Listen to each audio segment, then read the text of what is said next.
Dans la gestion d'un projet, les besoins sont toujours illimités et les moyens sont minimes. C'est cette raison qui a motivé le PASA-NK à initier ses partenaires chefs de file aux procédures de gestion financière administrative conformes aux recommandations de son partenaire privilégié FIDA, le Fonds international pour le développement agricole. Pour sa mise en œuvre, cet organe du gouvernement de la RDC a fait venir un expert international en provenance de la Guinée afin de former les exécutifs des organisations chefs de file, les cadres chargés des finances et administration venus des territoires de Massissi, Rutshuru, Beni, Lubero et Nyiragongo, ainsi que les experts du PASA-NK d'ici à Goma. En ouvrant ses assises, Bruno Kazadi, coordonnateur national du PASA-NK, a exprimé son vœu de voir leurs partenaires s'approprier cette formation.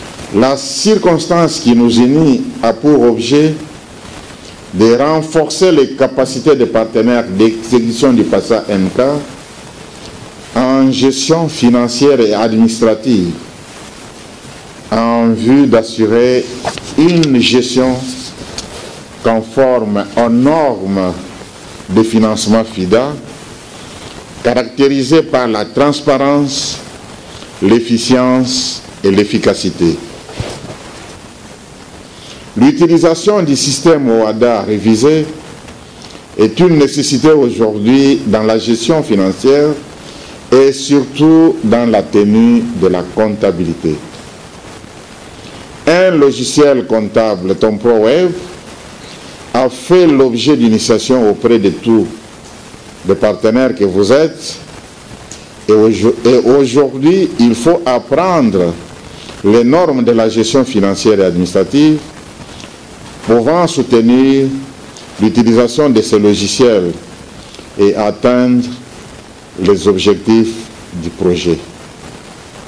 Il est important de savoir qu'on ne peut pas arriver à atteindre les objectifs techniques sans avoir une bonne gestion financière et administrative. C'est ce manuel qui servira de soubassement lors des contrôles, a déclaré M. Léonard Matamba Mbongo, le chargé des finances de PASA, en revenant sur les objectifs spécifiques de ce forum. Former les partenaires sur les modes de gestion des fonds, des modèles FIDA et les outils appropriés à cela aussi. Donc, former les partenaires sur la réduction des risques au niveau acceptable dans la gestion des activités. Former les partenaires sur les dispositifs de contrôle interne, de prévention et détection de la fraude, sur les activités pragmatiques à réaliser avec les fonds FIDA. Aussi, former les partenaires pour la production des états financiers conformément aux normes SISCO-ADA. Donc, à la fin, nous attendons cet atelier, que les manuels soient internalisés et que les partenaires soient suffisamment capacités et que la gestion financière des partenaires soit améliorée.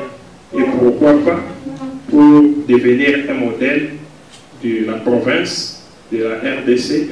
Il n'y a pas à s'inquiéter quant au choix des apprenants, car ces derniers ont déjà été rodés dans le système FIDA, a dit Bruno Kazadi dans une interview qu'il a livrée à la presse. Les gens qui viennent à cette formation sont déjà informés de certaines normes, ont déjà une formation, ce ne sont pas des novices.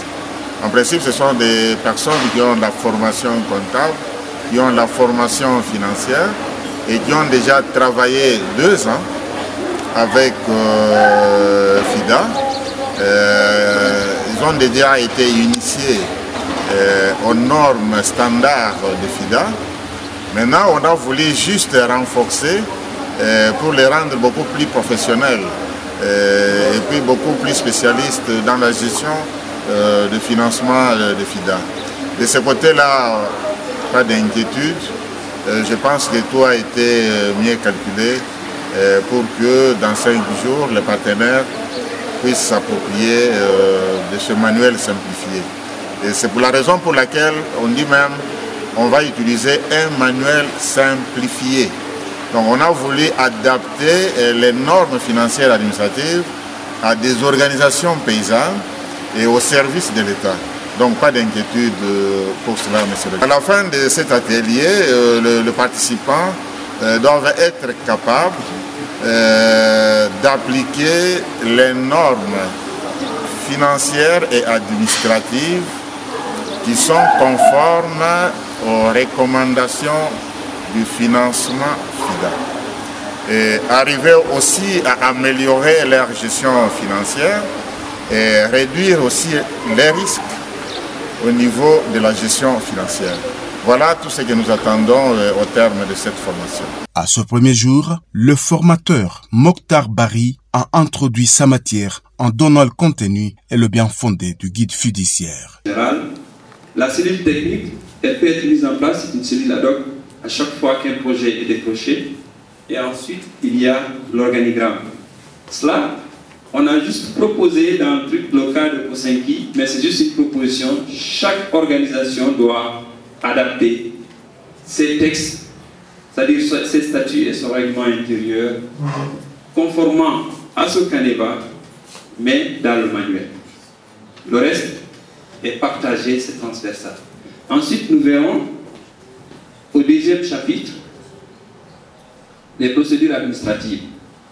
De ces procédures administratives, vous voyez là les icônes qui parlent de la gestion du courrier, la gestion du personnel.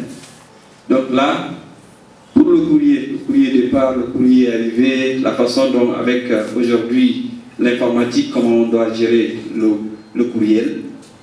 Et ensuite, comment on doit faire la procédure de traitement des dossiers, la circulation, l'information à l'interne.